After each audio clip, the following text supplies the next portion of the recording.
దేవుడికి ఉత్తరాలు రాయడం ఎప్పుడైనా విన్నారా? అది మన సమస్యలను తీర్చమని నేరుగా గణపయ్యకే పోస్ట్ చేయడం. జైపూర్లోని ఒక వింత ఆలయంలో ఇది నిజం. 300 ఏళ్ల చరిత్ర, తొండం లేని వినాయకుడు, 365 మెట్లు. ఈ ఆలయం వెనుకున్న ఆశ్చర్యకరమైన రహస్యాలు ఏంటో తెలుసా? గర్ గణేష్ ఆలయం జైపూర్లోని ప్రసిద్ధ నహర్గఢ్ కోట సమీపంలోని ఆరావళి కొండలపై దాగి ఉన్న గర్ గణేష్ ఆలయం చాలామంది పర్యాటకులకు తెలియని ఒక రహస్య స్థలం. 18వ శతాబ్దంలో మహారాజా సవాయ్ జై సింగ్ ఈ ఆలయాన్ని నిర్మించారు.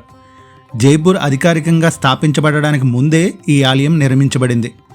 విశేషం ఏంటంటే మహారాజా సవాయ్ తన ప్యాలెస్ అంటే చంద్రమహల్ నుండి టెలిస్కోప్ ద్వారా నేరుగా వినాయకుడిని దర్శించుకునేలా దీన్ని రూపొందించారు.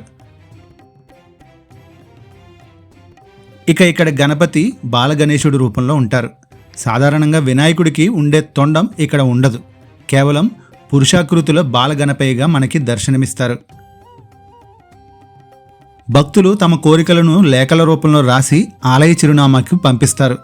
వివాహం, గృహప్రవేశం వంటి శుభకార్యాలకు మొదటి ఆహ్వాన పత్రికను కూడా ఇక్కడ గణపయ్యకే పంపిస్తారు. ఆ ఉత్తరాలను పూజారులు స్వామివారి పాదాల చెంత ఉంచుతారు.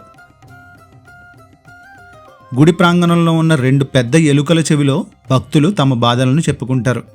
ఈ వాహనాలే తమ సందేశాన్ని గణనాథుడికి చేరవేస్తాయని నమ్మకం.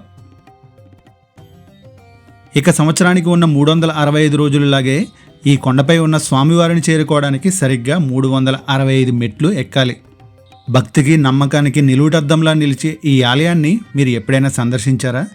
లేదా మీ కోరికను ఉత్తరం రూపంలో పంపాలనుకుంటున్నారా? కింద కామెంట్ సెక్షన్లో తెలియచేయండి.